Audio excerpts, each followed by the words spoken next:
أعوذ بالله من الشيطان الرجيم. بسم الله الرحمن الرحيم. إن الله وملائكته يصلون على النبي يا أيها الذين آمنوا صلوا عليه وسلموا تسليما. اللهم صل على محمد وآل محمد. اللهم صل على محمد وآل محمد. اللهم صل على محمد وآل محمد. عن جابر بن عبد الله الأنصاري عن فاطمة الزهراء عليه السلام بنت رسول الله صلى الله عليه وآله وسلم قالت سمعت فاطمة أنها قالت دخل علي برسول الله في بعض الأيام فقال السلام عليك يا فاطمة فقلت عليك السلام. قال إني أجد في بدني ضعفا فقلت له أعوذك بالله يا أبتاه من الضعف. فقال يا فاطمة ائتيني بالكساء اليمان فغطيني به فأتيته بالكساء اليمان فغطيت به وصرت أنظر إليه وإذا وجهه يتلألأ كأنه البدر في ليلة تمامه وكماله. اللهم صل على محمد وآل محمد. فما كانت إلا ساعة وإذا بولد الحسن قد أقبل وقال السلام عليك يا أمه. فقلت عليك السلام يا قرة عيني وثمرة فؤادي. فقال يا أمه إني أشم عندك راحية طيبة كأن راحية جد رسول الله. فقلت نعم إن جدك تحت الكساء. فأقبل الحسن نحو الكساء وقال السلام عليك يا جداه يا رسول الله أتأذن لي أن أدخل معك تحت الكساء؟ قال وعليك السلام يا ولدي ويا صاحب عوزي قد أذنت لك. فدخل معه تحت الكساء. اللهم صل على محمد وآل محمد. فما كانت إلا ساعة وإذا بولد الحسين قد أقبل وقال السلام عليك يا أمه. فقلت وعليك السلام يا ولدي ويا قرة عيني وثمرة فؤادي. فقال لي يا أمه إني أشم عندك راحية طيبة كأن راحية جد رسول الله صلى الله عليه وآله. فقلت نعم إن جدك وخاك تحت الكساء. فدنا الحسين نحو الكساء وقال السلام عليك يا جدا. السلام عليك يا من اختاره الله. أتأذن لي أن أدخل معكما تحت الكساء؟ فقال وعليك السلام يا ولدي ويا شافع أمتي قد أذنت لك. فدخل معهما تحت الكساء. اللهم صل على محمد وآل محمد. فأقبل عند ذلك أبو الحسن علي بن أبي طالب وقال السلام عليك يا بنت رسول الله. فقلت وعليك السلام يا أبا الحسن ويا أمير المؤمنين. فقال يا فاطمة إني أشم عندك راحية طيبة كأن راحية أخي ابن أمي رسول الله. فقلت نعم ها هو ما ولديك تحت الكساء. فأقبل علي نحو الكساء وقال السلام عليك يا رسول الله أتأذن لي أن أكون معكم تحت الكساء؟ قال له عليك السلام يا أخي ويا وسي وخليفتي وصاحب لواي قد أذنت لك. فدخل علي تحت الكساء. اللهم صل على محمد وآل محمد. ثم أتيت نحو الكساء وقلت السلام عليك يا أبتاه يا رسول الله أتأذن لي أن أكون معكم تحت الكساء؟ وقال وعليك السلام يا بنتي ويا بزتي قد أذنت لك. فدخلت تحت الكساء. فلما اكتملنا جميعا تحت الكساء أخذ برسول الله بطرف الكساء وما يا بهد الأمن إلا السماء. وقال اللهم إن هؤلاء أهل بيتي وخاصتي وعامتي لمهم لمي ودمهم دمي يولمني ما يولمهم ويحزنني ما يحزنهم. أنا حرب لمن حاربهم وسلم لمن سالمهم وذل لمن عاداهم ومحب لمن أحبهم. إنهم مني وأنا منهم. فجل صلواتك وبركاتك برحمتك ورحمتك وغفرانك ورضوانك علي وعليهم واعذب عنهم الرجس وطهرهم تطهيرا. اللهم صل على محمد وآل محمد. فقال الله عز وجل يا ملائكتي ويا سكان السماوات إني ما خلقت سماء مبنية ولا أرضا مادية ولا خمرا منيرا ولا شمسا مضيا ولا فلكا يدور ولا بحرا يجري ولا فلكا يسري إلا في محبة هؤلاء الخمسة الذين هم تحت الكساء. فقال الأمين جبريل يا رب ومن تحت الكساء؟ فقال عز وجل هم آل بيت النبوة ومعاد رسالتهم فاطمة وأبوها وبالها وبنوها. اللهم صل على محمد وآل محمد. فقال جبريل يا رب أتأذن لي أن أهبط إلى الأرض لأكون معهم سادسا؟ فقال الله نعم قد أذنت لك. فهبط الأمين جبريل وقال السلام عليك يا رسول الله. العلي لا يقرأك السلام ويخصك بالتحية والإكرام ويقول لك وعزتي وجلالي إني ما خلقت سماء مبنية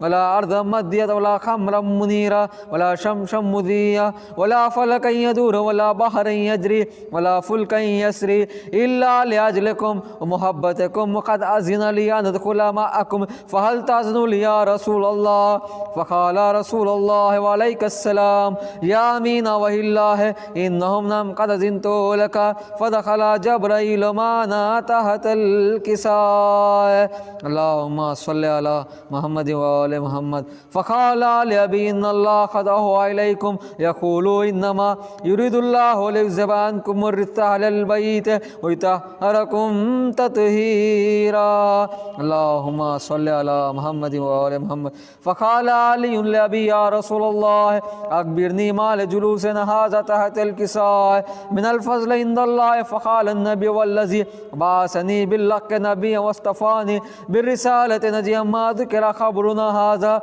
في محفل من محافل أهل الأرض وفيه جمع من شيعتنا ومحبينا إلا ونزلت عليهم الرحمة وعفت به الملائكة واستغفرت لهم إلى أن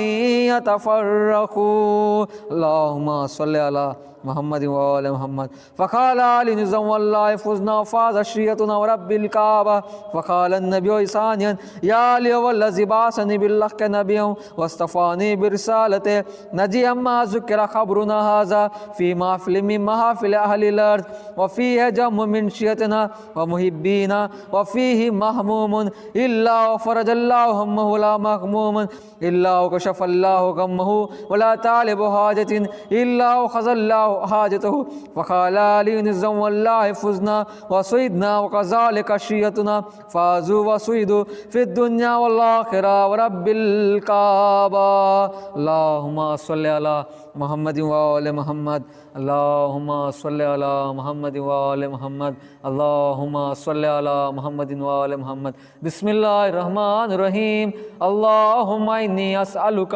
بحق محمد وأنت المحمود إلهي آمين بحق علي وأنت الأعلى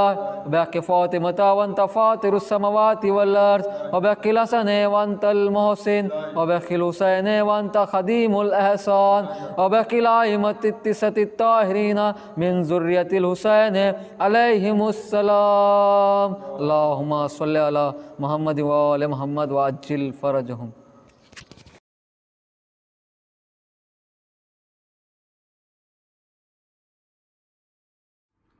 محمد وآل محمد. اللهم صل على محمد وآل محمد. اپنے لہو میں آپ سنورنے کے دن نہ تھے اکبر جوان ابھی تیرے مرنے کے دن نہ تھے اکبر جوان ابھی تیرے مرنے کے دن نہ تھے. اپنے لہو میں آپ سنورنے کے دن نہ تھے اکبر جوان بھی تیرے مرنے کے دن نہ تھے، اکبر جوان بھی تیرے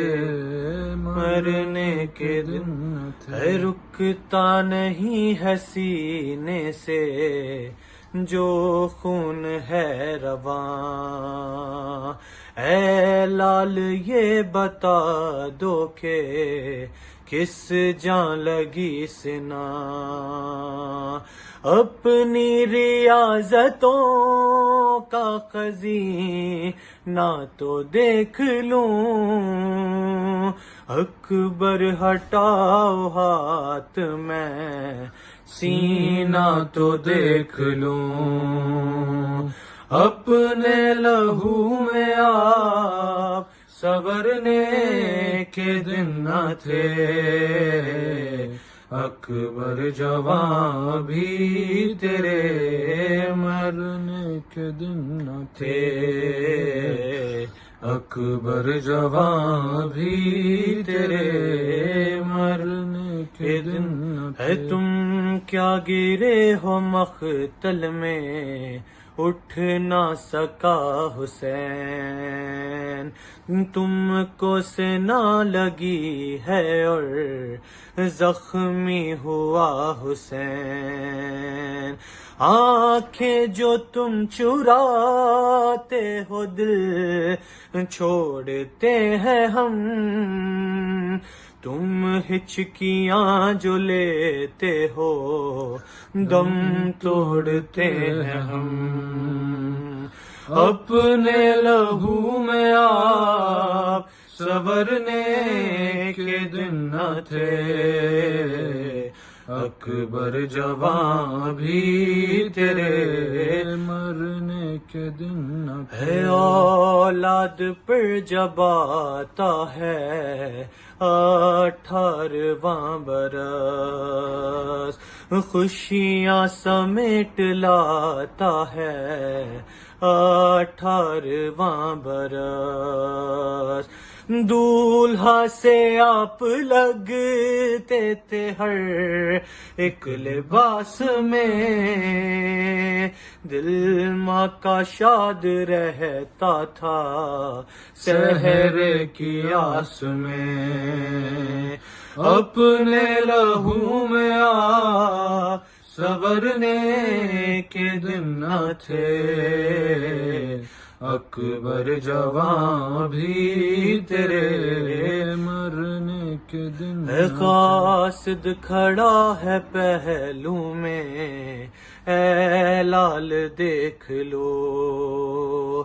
صغرا دعائیں دیتی ہے آمین تو کہو،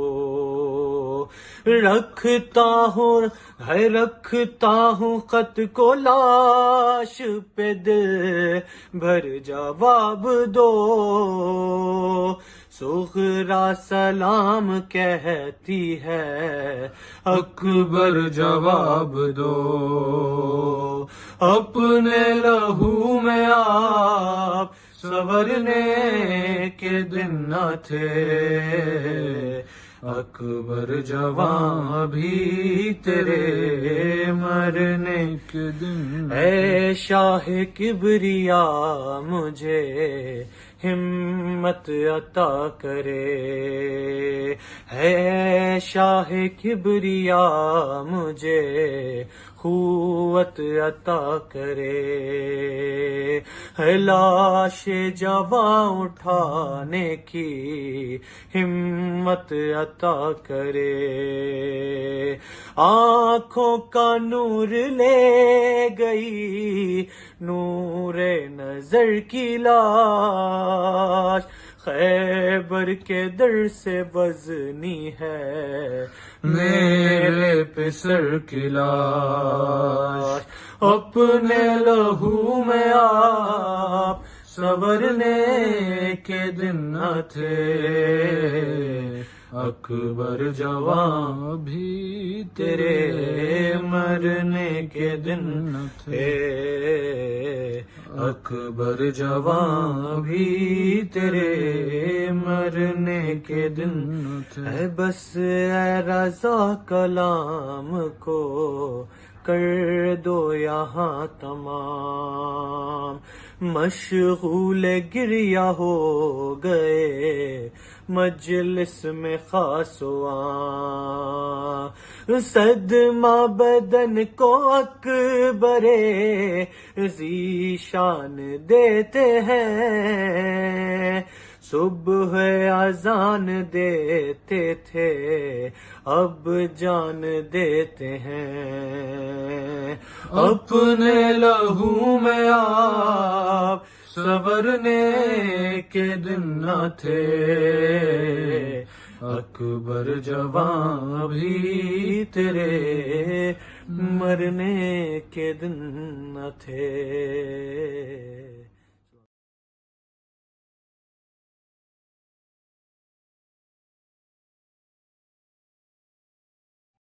اعوذ باللہ من الشیطان الرجیم، بسم اللہ الرحمن الرحیم، اللہم صلی علی محمد و آل محمد۔ کل ڈوبتے سورج کو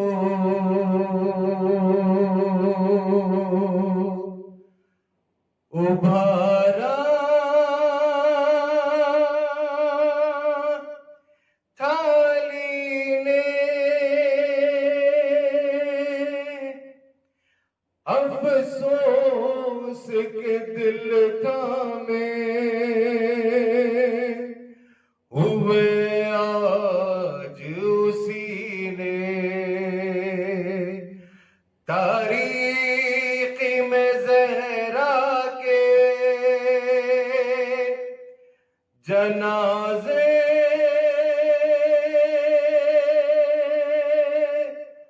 کو اٹھایا،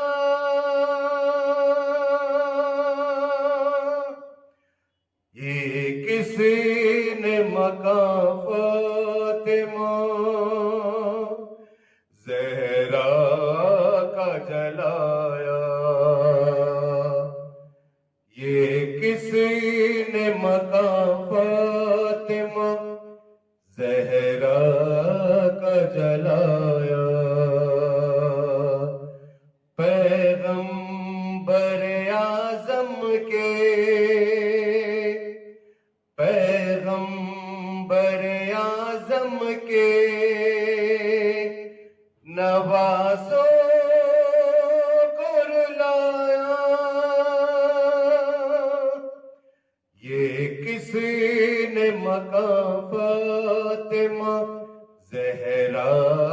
کا جلایا، دشمن نے رسن ڈالی جو گردن میں علی کی، خون ہو گیا آنکھوں سے رواں بنت نبی کی، یوں باغ پدک چھین کے، یوں باغ پدک چھین کے عطرت کو رلایا، یہ کسی نے مقام فاطمہ زہرا کا جلایا، وہ کیسے ستمگار تھے، وہ کیسے شقی تھے، مظلوم عالم کی فضیلت کو نہ سمجھے، جلتا ہوا در بی کے، جلتا ہوا در بی کے پہلو پا گرایا، کسی نے مقام فاطمہ زہرا کا جلایا، لکھا ہے کہ دروازے میں ایک کیل لگی تھی، معصوم کونین کے پہلو میں ڈسی تھی،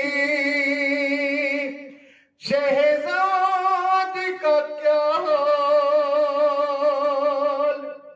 شہزاد کا کیا حال ہوا ہوگا خدایا،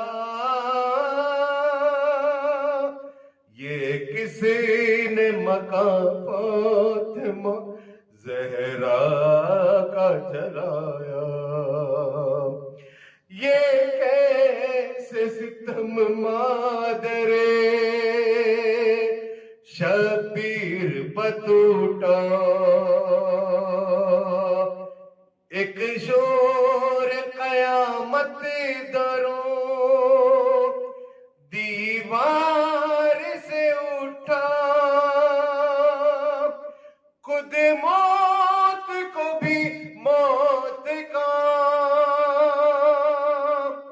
خود موت کو بھی موت کا منظر نظر آیا، یہ کسی نے مقام فاطمہ زہرا کا جلایا، دروازہ پہ وہ آگ محسن کی شہادت، زہرا کے یتیموں پا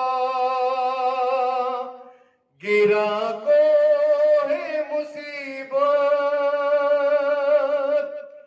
جب ماں کو ستمگاروں نے،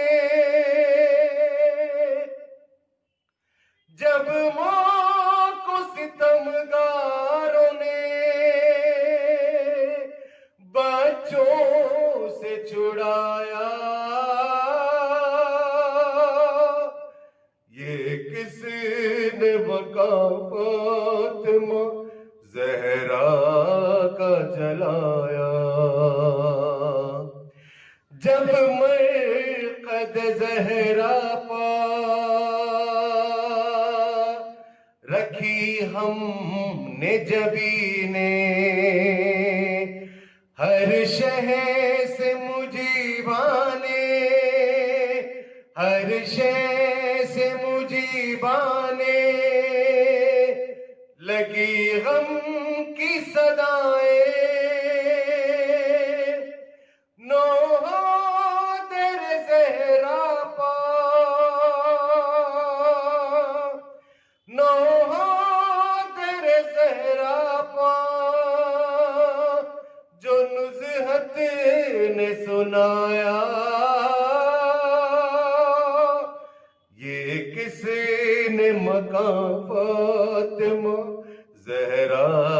کا جلایا، یہ کسی نے مقام فاطمہ زہرا کا جلایا، ہائے سیدہ طاہرہ راضیہ مرضیہ، ہائے سیدہ طاہرہ راضیہ مرضیہ، اللہم صلی علی محمد۔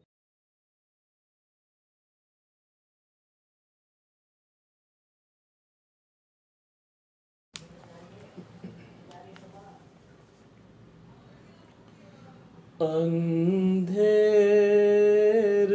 ہوا فاطمہ زہرا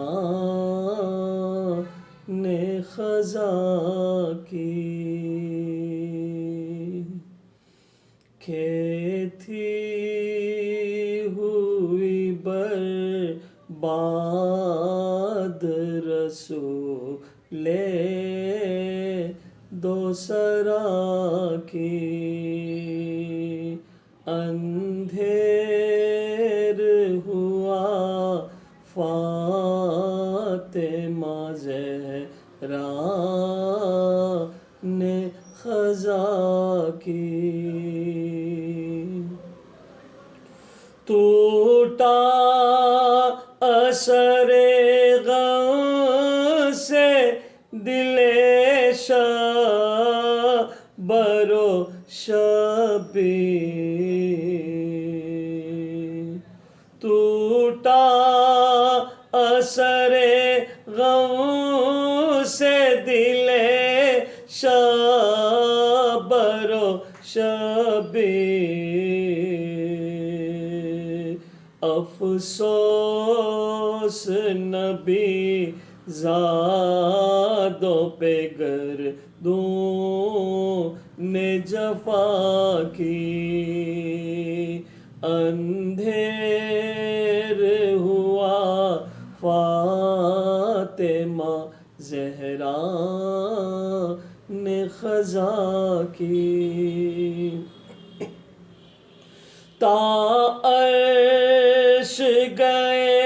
زینب کلثوم کے نالے، تا عرش گئے زینب کلثوم کے نالے، آثار قیامت ہوئے اس طرح بکا کی، اندھیر ہوا فاطمہ زہرا نے خزاں کی، بچے ہوئے بے ماں کے بھرا گھر ہوا خالی، بچے ہوئے بے ماں کے بھرا گھر ہوا خالی، حالت ہے بہت غیر دل شیر خدا کی، اندھیر ہوا فاطمہ زہرا نے خزاں کی، محسن کی شہادت کا بہانہ تھا خزاں کا، محسن کی شہادت کا بہانہ تھا خزاں کا، گویا کہ ستم گر نے محمد پہ جفا کی، بازار کے لوگوں نے چراغوں کو بجھایا، بازار کے لوگوں نے چراغوں کو بجھایا، میت جو چلی بنت حبیب دوسرا کی، اندھیر ہوا فاطمہ زہرا نے خزاں کی، معصوم عالم کا اٹھا شب کو جنازہ، معصوم عالم کا اٹھا شب کو جنازہ، یوں صاحب عصمت نے زمانے میں حیا کی، اندھیر ہوا فاطمہ زہرا نے قضا کی، کھیتی ہوئی برباد رسول دوسرا کی۔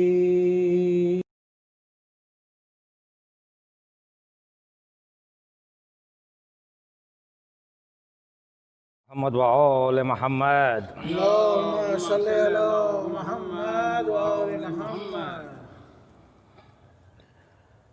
قدسی کو بھی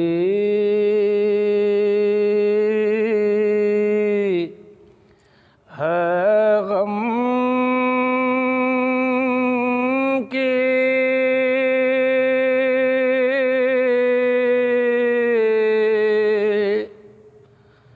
للک سنتے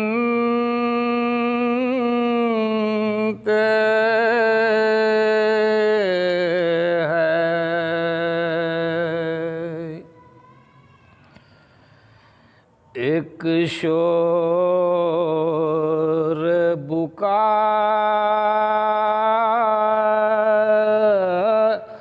تابا،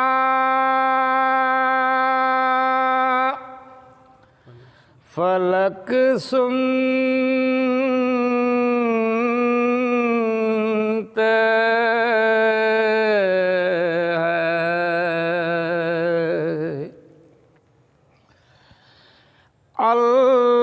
لہری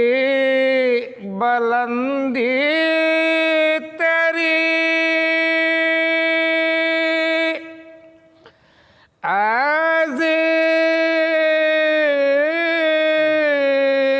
ذکر حسین ذاکر ہے خدا،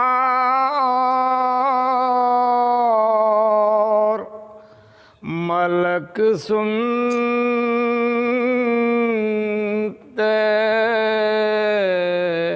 ہیں،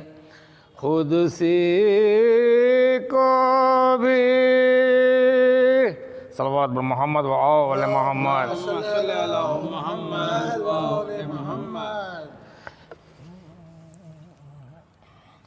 اے مومنو حسین پہ شدت کی پیاس ہے، اے مومنو حسین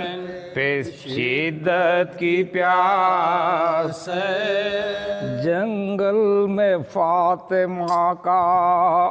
پسر بے حواس ہے، یاور نہ کوئی ہے نہ کوئی بھائی پاس ہے، لاش اٹھا کے لانے سے مولا اداس ہے، لو چل رہی تھی پیاس تھی وقت زوال تھا، بے چین رن میں دھوپ سے زہرا کا لال تھا، بے چین رن میں دھوپ سے زہرا کا لال تھا، اے مومنو خیال کرو دل میں تم ذرا وہ پیاس اور وہ زخم وہ صحرائے کربلا وہ سامنے کی دھوپ وہ زخموں کا منہ کھلا وہ لو سے پھٹنا زخموں کا وہ درد وہ جفا کیا دکھ اٹھائے فاطمہ کے نور عین نے آپ صحیح ہمارے لیے یہ حسین ہے آپ صحیح تمہارے لیے یہ حسین آدا سے کہہ رہے تھے یہ مولا غریب اللہ کا حبیب کا یارو حبیب ایک دم میں دم نکلتا ہے اب این قریب زخمی ہوں بے گناہ ہوں آفت نصیب ہوں تم جس کے کلمہ گو ہو میں اس کا نواز ہوں پانی پلا کے ذبح کرو یارو پیاسا ہوں پانی پلا کے ذبح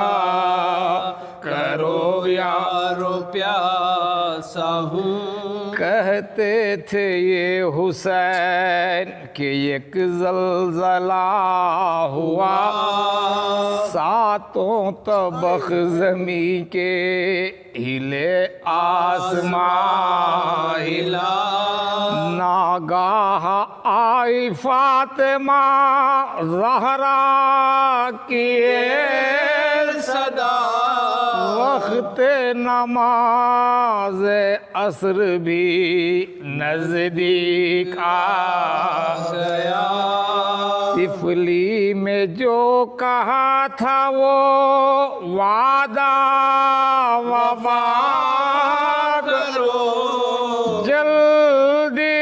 حسین شکر کا سجدہ ادا کرو جلدی حسین شکر کا سجدہ ادا کرو جس دم سنی حسین نے زہرا کی یہ صدا خوف خدا سے کام گئے سر سے تاب رش کھا کے فرش زی سے گرے وا مصیبت ہر زخم سے نکلنے لگی شکر کی صدا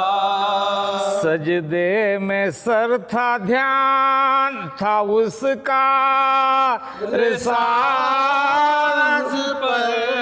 روتے تھے شاہ سر دھر خاک نیاز پر روتے تھے شاہ سر دھر خاک نیاز پر اس دم عمر نے دور سے دیکھا یہ ماجرا شمر لئی کو پاس بلا کر یہ تب کہا سبت رسول خاک پہ بے ہوش ہے پڑا کیا دیکھتا ہے وقت پھر ایسا نہ آئے گا زخموں سے چور ہے تنے اطہر حسین کا ہاں جلد جا کے سب سر حسین کا حاضر جا کے کاٹ لے اب سر حسین کا. اس پر بھی کچھ نہ دل میں لئی کے اثر ہوا, خنجر سے کاٹنے لگا مظلوم کا گلا.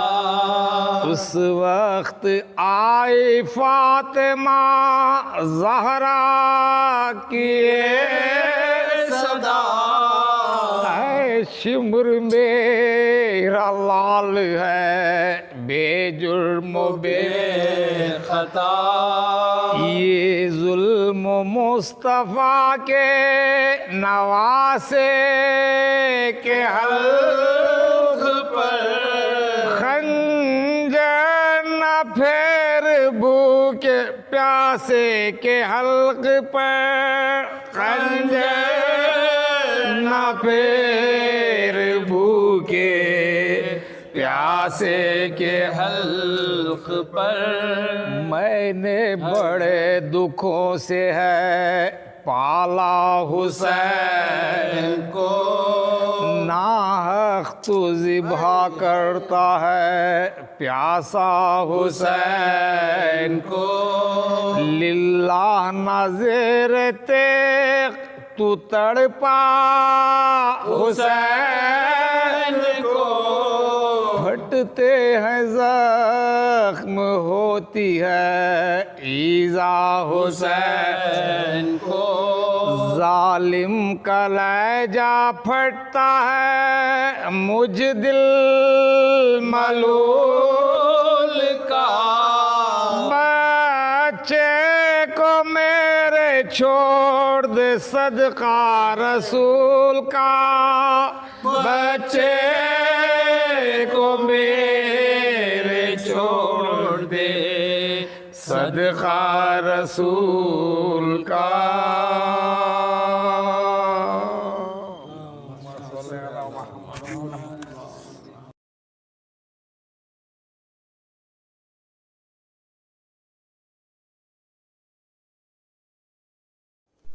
السلام علیکم ورحمۃ اللہ وبرکاتہ. رب اعوذ بک من ہمزات الشیاطین واعوذ بک رب یحضرون. بسم اللہ الرحمن الرحیم. الحمد للہ وسلام علی عبادہ الذین اصطفیٰ ولعنۃ الدائمۃ الباقیۃ علی اعدائہم اجمعین من الان الی قیام یوم الدین. اما بعد فقد قال الحکیم بسم اللہ الرحمن الرحیم انما یخشی اللہ من عبادہ العلماء. آج کی یہ گفتگو دو شخصیات سے متعلق گفتگو ہے اور دونوں عالم دین, جس میں سے ایک ہندوستان کی معروف شخصیت مرحوم ڈاکٹر سید کلب صادق نقوی صاحب, اور دوسری عظیم شخصیت جو عالم اسلام کی بہت ہی بزرگ شخصیت آیت اللہ محمد تقی مصباح یزدی. عنقریب گزرے ہوئے وقت میں ان دونوں شخصیات کو ہم نے کھویا ہے. اس کی تسلیت آپ سب کی خدمت میں عرض کرتے ہیں اور ہم سب کی طرف سے تمام علماء, مراجع, ولی فقیہ اور بالخصوص وقت کے امام کی خدمت میں تسلیت و تعزیت, اور ساتھ ہی ان دونوں شخصیات کے خانوادے اور فیملی کی خدمت میں بھی تسلیت اور تعزیت عرض کرتے ہیں. دونوں کا ایک اپنا مزاج تھا, لیکن ایک چیز جو کامن تھی وہ یہ کہ خوف خدا, الہی خوف دونوں کے اندر دیکھنے میں ملتا تھا. پہلے ایک مختصر سی گفتگو ڈاکٹر کلب صادق صاحب, مولانا کلب صادق صاحب سے متعلق. کلب صادق صاحب ایک ہندوستان کی وہ عظیم شخصیت ہیں کہ جنہوں نے بالخصوص ایجوکیشن کی فیلڈ میں تقریباً ایک انقلابی شکل جو ہے وہ برپا کی ہے, اور بہت ہی شدت کے ساتھ لوگوں کو ایجوکیشن کی طرف دعوت دینے یا ایجوکیشن کے وسائل اور حالات کو فراہم کرنے کی بھرپور اور انتھک کوشش کی ہے۔ موصوف جہاں بہت سارے ان کے اپنے نظریات تھے اور بہت ساری چیزیں تھیں، اور ہر وہ چیز کی جو موصوف صحیح سمجھتے تھے اس کو فوراً عملی شکل میں لانے کی کوشش کرتے تھے۔ اس سلسلے میں بہت عجیب خاصیت تھی موصوف کی کہ وہ کبھی بھی کسی سے یہ نہیں ڈرتے تھے کہ ایسا کریں گے تو لوگ کیا کہیں گے، اور یہ واقعی ایک بہت بڑی نعمت ہوتی ہے انسان کے لیے، ورنہ جب انسان ان چیزوں میں قید ہو جاتا ہے کہ لوگ کیا کہیں گے تو پھر وہ کچھ نہیں کہہ پاتا اور کچھ نہیں کر پاتا۔ لہذا ڈاکٹر کلب صادق صاحب نے ایجوکیشن پہ بہت کوشش کی، بھرپور کوشش کی۔ اس سلسلے میں بہت سارے مسائل پیش آئے لیکن کبھی انہوں نے اس کی فکر نہیں کی۔ اسی کے ساتھ ساتھ اتحاد بین المسلمین کے بہت شدت اور بہت سختی سے آپ مبلغ تھے، اور نہ یہ کہ زبانی اعتبار سے، عملی اعتبار سے بھی آپ نے اتحاد کے لیے بہت اہم قدم اٹھائے۔ اتحاد بین المسلمین کے لیے مختلف تقاریر میں، مختلف مواقع پہ آپ نے اسٹیٹمنٹ دیے ہیں، اپنی بات پیش کی ہے، لوگوں کو دعوت دی ہے، عملی اعتبار سے جا کے لوگوں کے سامنے مثال اور نمونہ پیش کیا ہے تاکہ لوگ اتحاد کی طرف آئیں اور اتحاد سے نزدیک ہوں اور معاشرے سے یہ خرابیاں دور ہوں۔ مرجعیت کے بہت سخت حامی تھے، نظام ولایت فقیہ کے موصوف حامی تھے، اور ان ساری چیزوں کے ساتھ معاشرے کو ایک جدید انداز میں تبدیل کرنے کی کوشش کیا کرتے تھے۔ گویا ان ساری چیزوں کے ساتھ موصوف کی یہ کوشش تھی اور یہ کاوش تھی کہ وہ اس معاشرے کو اس فلاح و بہبود کی طرف لے کے جائیں کہ جو عوام، قوم یا افراد کو ان کی زندگی میں زندگی کے اہداف اور زندگی کے کمال تک پہنچا دے۔ لہذا ایجوکیشن کے ذریعے سے اور افکار کے بعض اہم پوائنٹ کے ذریعے سے ڈاکٹر کلب صادق صاحب نے لوگوں کے اندر کافی تبدیلی پیدا کرنے کی کوشش کی، اور الحمدللہ وہ چیزیں عملی اعتبار سے بہت ہی واضح طریقے سے لوگوں کے اندر نظر بھی آئی۔ ڈاکٹر کلب صادق صاحب کی شخصیت ہندوستان میں اس حیثیت سے دیکھی جاتی تھی کہ بہت زیادہ مذہبی یا کٹر پنتھی کے اعتبار سے ان کی شخصیت نہیں تھی، اگرچہ یہ بات واضح کر دی جائے کہ مذہبی ہونا اس بات کی دلیل نہیں ہے کہ انسان کٹر پنتھی ہے۔ مذہب کبھی بھی کسی سے ہی نہیں کہتا ہے کہ آپ جو ہے وہ مذہب کو فالو کرنے میں دوسروں کے اوپر تجاوز کر دیں یا شدت سے کام لیں۔ مذہب زندگی گزارنے کا ایک بہترین طریقہ ہے، روش ہے۔ ڈاکٹر کلب صادق صاحب انسان کے اس زندگی گزارنے کے لیے اس روش پہ چل رہے تھے کہ جو انسان کو کمال تک لے کے جائے، اور در واقع اسی سسٹم کا نام اسلام ہے۔ تو دوسرے الفاظ میں یہ کہہ دیا جائے، ٹھیک ہے کہ کوئی بھی انسان معصوم نہیں ہے، غلطی ہر ایک سے ممکن ہے، لیکن ڈاکٹر کلب صادق صاحب جو بھی دعوت لوگوں کو دے رہے تھے، چاہے وہ علم کی دعوت دیں، چاہے وہ اتحاد کی دعوت دیں، چاہے وہ نظام مرجعیت کی دعوت دیں، چاہے لوگوں کو اس طرح سے کسی بھی فلاح و بہبود کی دعوت دیں، یہ اسلام کا ایک سسٹم تھا کہ جو در واقع لوگوں کو دعوت دے رہا تھا، اور جو کلب صادق صاحب کی زبانی عوام تک یہ بات پہنچ رہی تھی۔ لہذا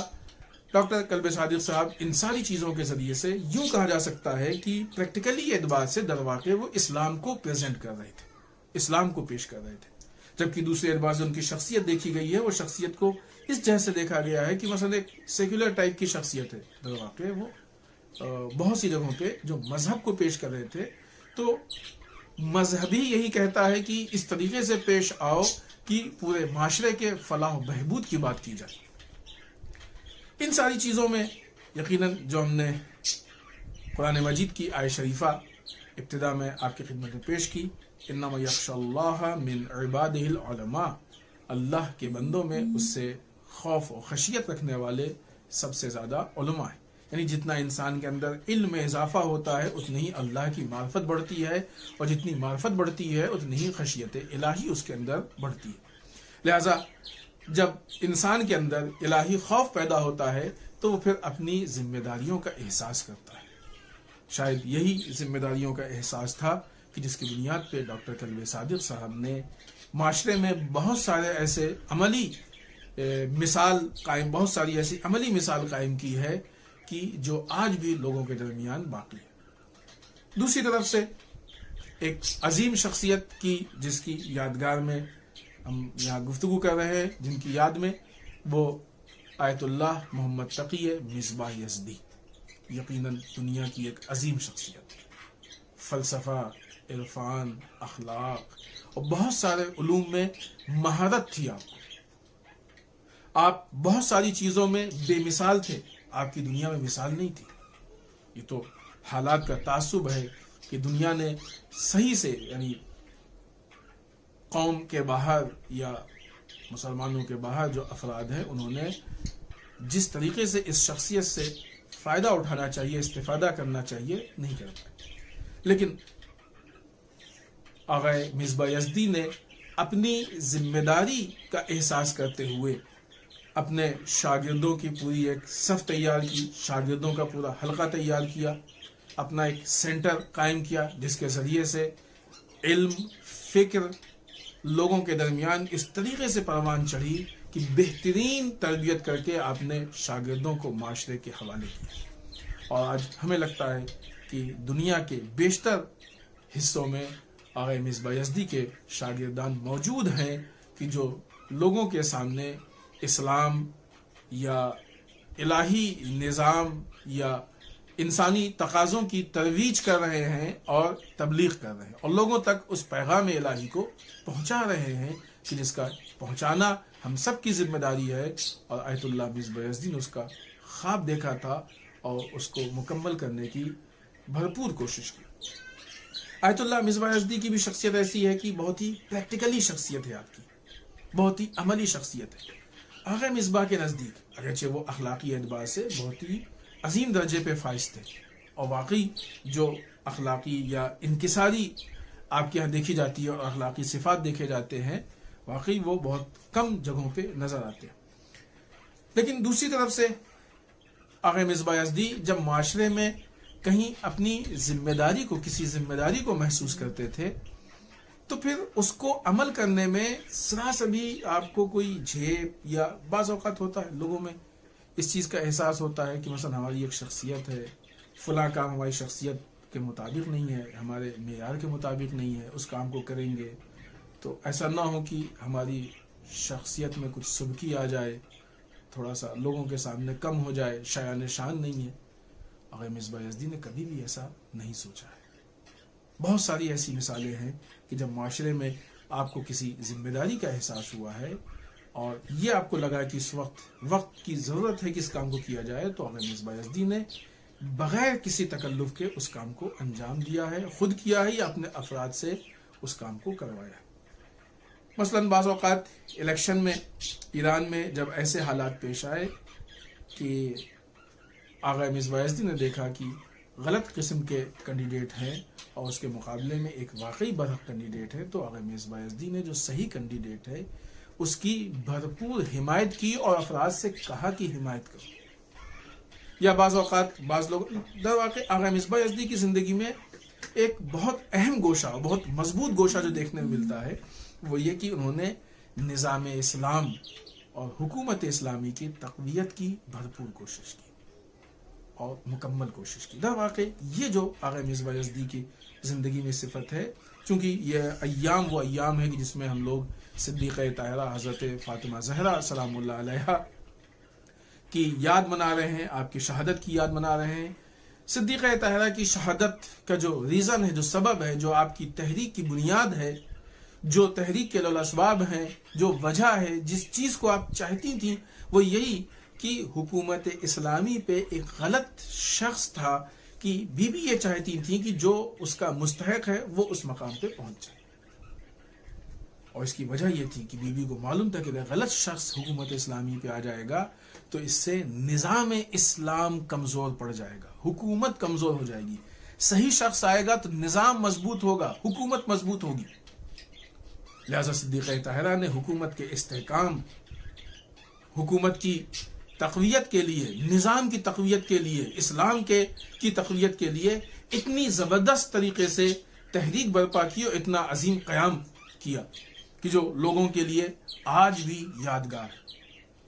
آغا مصباح یزدی نے صدیقہ طاہرہ سلام اللہ علیہا کے اسی تحریک کو احیا کرتے ہوئے، اسی آپ کی کاوش اور کوشش کو آگے بڑھاتے ہوئے اس بات کی کوشش کی ہے کہ آج کے زمانے میں اس سنہرے موقع میں اگر ہمارے سامنے ہم کو ایسی سعادت حاصل ہوئی ہے کہ آج ایک واقعی حکومت اسلامی ہمارے سامنے ہے کہ جس کے اندر عدالت اجتماعی پائی جا رہی ہے، ایسی حکومت اسلامی ہمارے اندر ہے کہ جو اسلام کا چہرہ بن رہی ہے، ایسی حکومت اسلامی ہمارے پاس ہے کہ جو باطل طاقتوں کے مقابلے میں ڈٹی ہوئی ہے، ایسی حکومت اسلامی ہمارے پاس ہے کہ جس سے باطل طاقتیں پریشان ہیں، مضطرب ہیں، باطل طاقتوں کو پناہ نہیں مل رہی ہے۔ اس حکومت اسلامی کے قیام کی وجہ سے باطل طاقتیں اپنی تضعیف، اپنی کمزوری محسوس کر رہی ہیں۔ لہذا آغا مصباح یزدی نے اس بات کی ذمہ داری کا احساس کیا کہ اس حکومت اسلامی کے بقا، اس کے استحکام، اس کی تقویت کے لیے ہر ممکن اور بھرپور کوشش کی جائے۔ لہذا اگر الیکشن میں اس طرح کے کام کر کے، کوشش کر کے اس حکومت کو تقویت ہوتی ہے تو آغا مصباح یزدی اس سے پیچھے نہیں ہٹے۔ اگر شاگردوں کی علمی تربیت سے یہ کام ہوتا ہے تو اس میں پیچھے نہیں ہٹے۔ اگر شاگردوں کی فکری تربیت سے یہ کام ہوتا ہے تو آغا مصباح اس سے نہیں ہٹے۔ یا اگر ہم نے جیسا بھی اشارہ کیا کہ بعض افراد ایسے تھے کہ جو ایران میں لوگوں کی فکروں کو توڑنا چاہ رہے تھے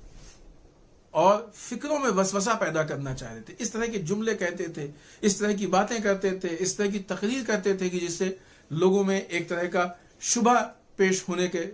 چانسز تھے۔ آغا مصباح نے ان سے لائیو ٹیلی ویژن پہ مناظرہ کیا، مناظرہ کرنے کے بعد جو بھی ان کے شبہات تھے ان شبہات کا جواب دیا، اس کو باطل ثابت کیا اور جو صحیح بات تھی اس کو لوگوں کے سامنے پیش کیا، اور نہایت ہی متانت سے، نہایت ہی سادگی سے اس سارے کام کو پائے تکمیل تک پہنچایا۔ یہ بہت عظیم کارنامہ ہے۔ یوں ہی آغا مصباح کو امار رہبری نہیں کہا جاتا ہے۔ ہم نے کسی جگہ سنا ہے کہ وہ ظاہراً شاید سندھ میں رہبر معظم سے بڑے تھے، لیکن جب بھی رہبر سے ملتے تھے انکساری سے ملتے تھے کہ معاملہ یہاں پہ سندھ کا نہیں ہے، یہاں پہ معاملہ عہدے اور منصب کا ہے۔ وہ ولی فقیہ ہیں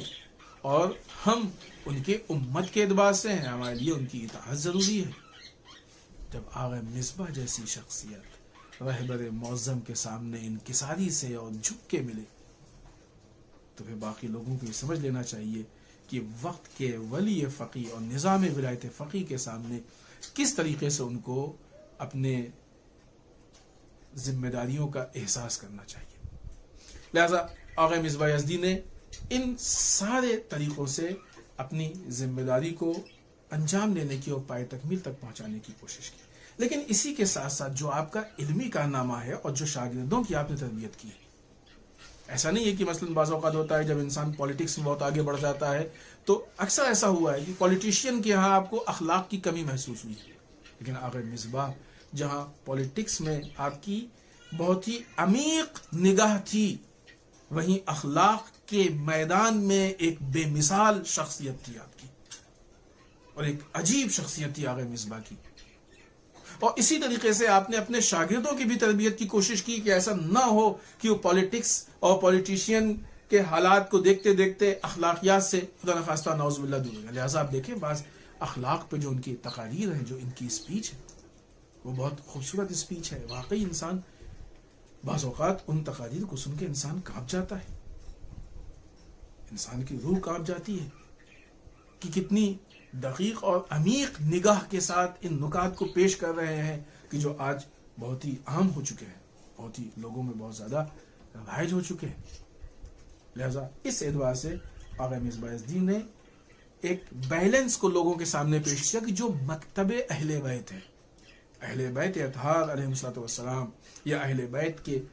در پہ پرورش پانے والے، تربیت پانے والے افراد کا مزاج ایسے ہی ہوتا تھا۔ مالک اشتر جہاں ایک طرف سے پولیٹکس میں بہت مہارت رکھتے تھے، وہیں دوسری طرف سے مالک اشتر بہترین اخلاق کے مالک تھے، چاہے وہ جناب سلمان ہو، چاہے وہ جناب ابو ذر ہو۔ اس طریقے سے ان لوگوں نے اپنی زندگی کو بعنوان نمونہ لوگوں کے سامنے پیش کیا،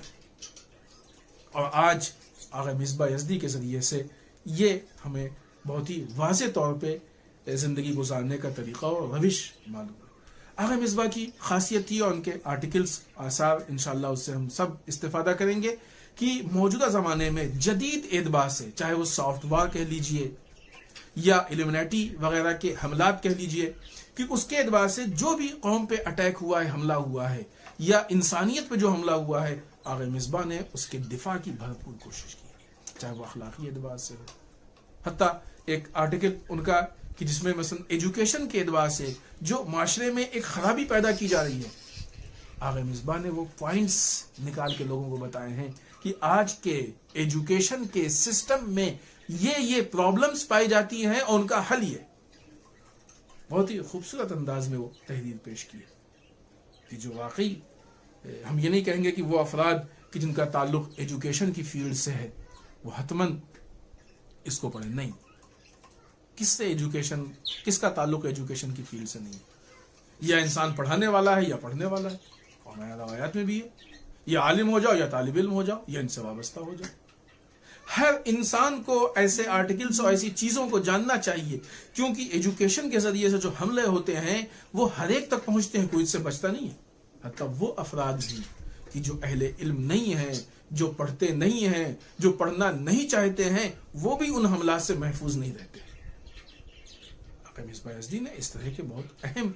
نکات کی طرف توجہ دلائی ہے، اور یہی وہ آپ کی تربیت گاہ ہے کہ جہاں سے عظیم شخصیات نکلتی ہیں کہ جو اسلام کے لیے سب کچھ قربان کرنے کو تیار۔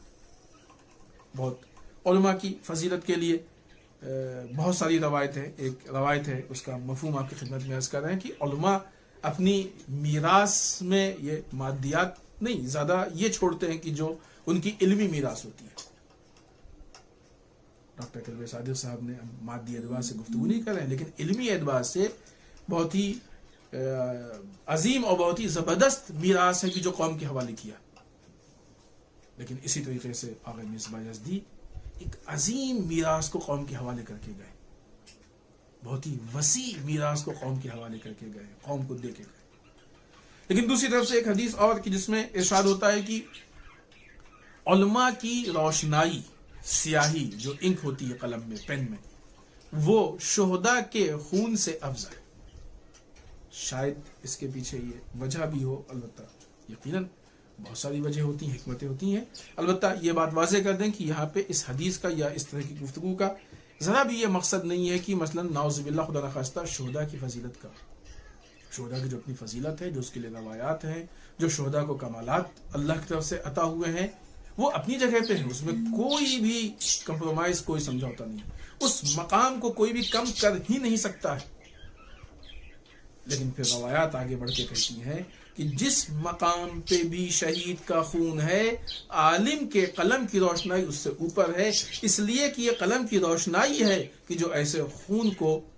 میدان قتال، میدان جنگ تک جانے کے لیے آمادہ کرتے ہیں۔ جب خون کے ذریعے سے جنگ ہوتی ہے تو سامنے جو میدان میں دشمن ہوتا ہے اس سے مقابلہ ہوتا ہے، لیکن جب قلم کی جنگ ہوتی ہے تو قلم کی جنگ دشمن کے افکار سے ہوتی ہے، دشمن کی منطق اور دشمن کی لاجک سے ہوتی ہے۔ تو یوں کہا جائے کہ خون والی جنگ میں دشمن کے جسم گرتے ہیں، قلم والی جنگ میں دشمن کی فکریں گرتی ہیں، دشمن کا نظام گرتا ہے، دشمن کا سسٹم گرتا ہے۔ تو جہاں آقا مصباح یزدی نے ایک حق سسٹم کو لوگوں کے سامنے اجاگر کرنے کی کوشش کی ہے، لوگوں کے سامنے پیش کرنے کی کوشش کی ہے، حق کے تقویت کی بھرپور کوشش کی ہے، وہیں آقا مصباح یزدی نے باطل کے چہرے سے نقاب اتارنے کی بھرپور کوشش کی، تاکہ لوگ پہچان سکیں کہ باطل کی سازشیں کبھی ایجوکیشن کے ذریعے سے، کبھی اخلاقیات کے ذریعے سے، کبھی فلسفے کے ذریعے سے، کبھی دوسرے ذرائع کو وسیلہ بنا کے وہ کیسے ہمارے درمیان زہر گھولنا چاہتی ہیں، اور کس طریقے سے ہم ان سے، مسئلہ یہ نہیں ہے بیماری صرف بتا دینا کوئی کمال نہیں ہے۔ ایک انسان کے بخار ہے اور اس کا ٹیمپریچر زیادہ ہے تو کوئی بھی اس کا ہاتھ پکڑے بتا سکتا ہے کہ آپ کے بخار ہے، یہ بتانے کے لیے کوئی ڈاکٹر کی ضرورت نہیں ہے. ڈاکٹر وہ شخص ہے کہ جو یہ بتائے کہ بخار ہے، ساتھ میں یہ بھی بتائے کہ اس بخار کا علاج کیا ہے. وہ افراد، وہ علماء کی جو در واقع امت کے لیے حکمت کا کام کرتے ہیں، حکیم امت. ڈاکٹر کلب صادق صاحب حکیم امت جن کا لقب ہے، کہ جنہوں نے جب ہندوستان میں عوام کے اور لوگوں کے اندر جو بیماری دیکھی گئی، جہالت کی بیماری پائی جاتی ہے، تو ڈاکٹر کلب صادق صاحب نے اس کا علاج لا کے سامنے رکھا علم کی شکل میں. جب دیکھا کہ اختلافات کی بیماری پائی جاتی ہے تو اس کا علاج لا کے، مراجع کے ہاں سے اس کا علاج لا کے اتحاد کی شکل میں لوگوں کے سامنے رکھا. اسی طریقے سے وہ عظیم حکیم آیت اللہ مصباح یزدی، جنہوں نے معاشرے کی مختلف اور طرح طرح کی بیماریوں کی شناسائی کی اور بیماریوں کو پہچاننے کی کوشش کی. ان بیماریوں کو لا کے معاشرے کے سامنے رکھا کہ تمہارے اندر یہ پرابلم پائی جاتی ہے، اور اس کا علاج لا کے رکھتے گئے کہ اس کا علاج علم ہے، اس کا علاج فکر ہے، اس کا علاج اخلاق ہے. اور ان ساری بیماریوں کا ایک بنیادی علاج ہے، وہ یہ کہ حکومت اسلامی اور نظام اسلامی کو تقویت بخشی جائے، ان کو قوی کیا جائے. یہ بہترین اس کا علاج ہے. اور یہ ساری چیزیں صرف اس لیے ہے کہ یہ وہ علماء عظیم علماء جن کے یہاں احساس ذمہ داری، خوف خدا، خوف الہی پایا جاتا تھا، کہ جو ان کو اس تقوی کے مرحلے اور منزل پہ لے کے جاتا تھا. یہاں پہ آخر میں ہم آپ کے سامنے یہ عرض کریں گے کہ ہماری یہ ذمہ داری ہے کہ سب سے پہلے ہم ان شخصیات کے جو بھی آثار ہیں ان سے ہم استفادہ کریں، ان کی کتابوں کو پڑھنے کی کوشش کریں، ان کے آرٹیکلز کو. آغا مصباح یزدی کے بہت سارے آثار ہیں کہ جن کا جہاں تک ہمیں اندازہ ہے کہ اردو یا انگریزی میں ترجمہ ہو چکا ہے. انشاءاللہ ہم اس سے استفادہ کریں، ان کے روش اور مشن کو پہچاننے کی کوشش کریں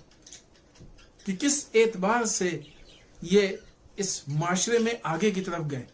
اور کمال کی طرف گئے، تاکہ ہم اس روش اور مشن کو پہچاننے کے بعد اس کو اپنے اندر اتاریں، ان کی نصیحتوں کو معلوم کرنے کی کوشش کریں، ان نصیحتوں کو لیں. اور پھر عرض کریں گے کہ یقیناً ہمارے درمیان کوئی بھی عالم ایسا نہیں کہ جو معصوم ہے، لیکن دوسری طرف سے گناہ بھی جلدی سے نظر نہیں آتا ہے. یہ ہم اس لیے کہہ رہے ہیں کہ ہم جو ان کی روش کو دیکھیں تو جو بھی روش اسلام کے راستے میں ہے، اسلام کے فروغ کے لیے ہے، اسلام کی تقویت کے لیے ہے، اسلام کو آگے بڑھانے کے لیے ہے، اس روش کو ہم اپنائیں اور اس کو آگے بڑھانے کی کوشش کریں. بہت اچھی بات ہے ڈاکٹر کلب صادق صاحب کی، انہوں نے وصیت کی ہے کہ آپ ہمارے ایصال ثواب کے لیے کسی ایک ضرورت مند اور مستحق بچے کی تعلیم کے خرچ کو اٹھا سکتے ہیں. بہت بہترین فکر ہے جو ڈاکٹر صاحب نے معاشرے کے حوالے کیا ہے، کہ انسان ایک راستہ بتایا ہے کہ یہ بہترین راستہ ہے ایصال ثواب کا، کہ جس کے ذریعے سے انسان خود ڈاکٹر کلب صادق صاحب کے لیے اور نہ صرف ان کے لیے، اپنے مرحومین کے لیے بھی بہترین ایصال ثواب کر سکتا ہے. اور ایک اچھا طریقہ ہے کہ جب تک یہ علم کا فائدہ معاشرے کو یا افراد کو کسی نہ کسی شکل تک ہوتا رہے گا، اس وقت تک جس کے ایصال ثواب کے لیے کام کیا گیا ہے اس تک اس کا ثواب پہنچتا رہے گا. آغا مصباح کی جہاں آپ کی بہت ساری تقاریر موجود ہیں، جہاں آپ کی بہت ساری کاوشیں اور کوششیں موجود ہیں، آپ کے بہت سارے شاگرد موجود ہیں، آپ کے مقالے اور کتابیں موجود ہیں، ہم اس بات کی کوشش کریں کہ ان سے استفادہ کریں. اور جو آغا مصباح جس دین کو ہمارے سامنے پیش کرنا چاہتے تھے، آغا مصباح چونکہ اختتامی گفتگو ہم چاہتے ہیں اپنی بات کو ختم کریں، آغا مصباح کی ایک بہت بڑی کوشش اپنے ساری تحریک سے یہ بھی تھی کہ ایک جو دین کی غلط شکل، تہجد والی شکل، ایک دین کی جو بدترین شکل لوگوں کے سامنے پیش کی گئی ہے، آغا مصباح چاہتے تھے کہ اس کی اصلاح کر کے جو واقعی دین کی شکل ہے لوگوں کے سامنے پیش کی جائے. ہم آغا مصباح کے آثار سے فائدہ اٹھاتے ہوئے، آغا مصباح کی نصیحتوں سے استفادہ کرتے ہوئے، ان کی کاوشوں اور کوششوں کو احیاء اور زندہ کرتے ہوئے یہ کوشش کر سکتے ہیں کہ اپنی زندگی کو بھی، اپنے حالات کو بھی ہم اس طریقے سے تبدیل کریں کہ آج جب ہم معاشرے کے سامنے جائیں تو اس واقعی اسلام کو لے کے جائیں. یہ خود بخود ایک جہاد ہو جائے گا، اس لیے کہ دشمن باطل اسلام کو معاشرے میں پیش کرنا چاہتا ہے، ہمارے علماء واقعی اسلام کو پیش کرنا چاہتے ہیں. تو اب اگر ہم علماء کی طرف سے اس واقعی اسلام کو لے کے معاشرے میں جائیں گے تو در واقع ہم مجاہد ہوں گے اس میدان جہاد کے کہ جہاں لوگوں کے درمیان سافٹ وار کے ذریعے سے اسلام کے چہرے کو برباد کرنے کی کوشش کی جا رہی ہے. ہم اپنے علماء کی رہنمائی میں اس صحیح چہرے کو لے کے جائیں گے تاکہ باطل چہرہ نیست و نابود ہو جائے اور واقعی چہرہ لوگوں کے سامنے آ جائے. عزیزان محترم، اس کام کے لیے کسی اسلحے کو اٹھانے کی ضرورت نہیں ہے، کسی بندوق کے چلانے کی ضرورت نہیں ہے. اس کام کے لیے اگر کسی چیز کی ضرورت ہے تو اپنے کردار میں تبدیلی پیدا کرنے کی ضرورت ہے، اپنے افکار میں تبدیلی پیدا کرنے کی ضرورت ہے، اپنے عمل میں تبدیلی پیدا کرنے کی ضرورت ہے. اور یہی وہ نتیجہ ہے کہ جس کے لیے مسلسل اور متواتر ہمارے علماء بھرپور کوشش کرتے رہے کہ عوام میں وہ تبدیلی پیدا ہو جائے. لہذا اگر ان باتوں کا خلاصہ کیا جائے تو جو سب سے بنیادی چیز ہے وہ نظام کی تقویت، حکومت اسلامی کی تقویت، نظام ولایت فقیہ کی تقویت، اس کا سپورٹ، اس کی اطاعت در واقع اسلام کی اطاعت ہے، نہ یہ کہ خود نظام ولایت خود ولی فقیہ کی اطاعت، در واقع اسلام کی اطاعت. مرجعیت کی تقویت، علمی کاوشیں، کوششیں، فکری اعتبار سے لوگوں کے اندر تبدیلی پیدا کرنا، جو فکری انجماد پیدا ہو چکا ہے اس میں ایک ایسے حالات کو پیدا کرنا کہ لوگوں کی فکریں تبدیل ہو جائیں اور لوگ اپنے آپ کو اس صحیح راستے کی طرف لے کے جائیں کہ جو واقعی اسلام چاہتا ہے. اگر ہم ان ساری چیزوں کو لے کے آگے بڑھیں گے تو یقیناً ہماری قوم ایک زندہ قوم ہو جائے گی. اور پھر اس کے بعد جب لوگوں کے سامنے، جب دنیا کے سامنے اس فکر اور عمل کے ساتھ یہ قوم جائے گی تو یہ خود قوم جیتی جاگتی تصویر ہوگی جو واقعی اسلام کی. یا یوں کہا جائے کہ ہم عملی مبلغ ہوں گے اسلام کے، جو اپنے ہر قدم پہ اسلام کے میسج اور پیغام کو لوگوں تک پہنچاتے رہیں گے. در واقع یہ وہی علماء کی نمائندگی ہوگی، علماء کے مشن کی تکمیل ہوگی، ان کے کاوشوں اور کوششوں کی تکمیل ہوگی. اور یہ وہی ہمارے شہداء کی کوششوں کی تکمیل ہوگی کہ جنہوں نے اپنی پوری دنیا، اپنی زندگی سب کچھ قربان کر دیا اسلام کے تحفظ کے لیے اور اسلام کی بقا کے لیے. لہذا ہم آخر میں پھر ایک مرتبہ ان بزرگان کے علو درجات کی بارگاہ پروردگار میں دعا کرتے ہیں اور ان کے وارثین کو تسلیت اور تعزیت عرض کرتے ہیں اور اس بات کی دعا کرتے ہیں کہ ان کی زندگی سے جو بہترین پوائنٹس اور نکات ہیں ہم سب کو خدا ان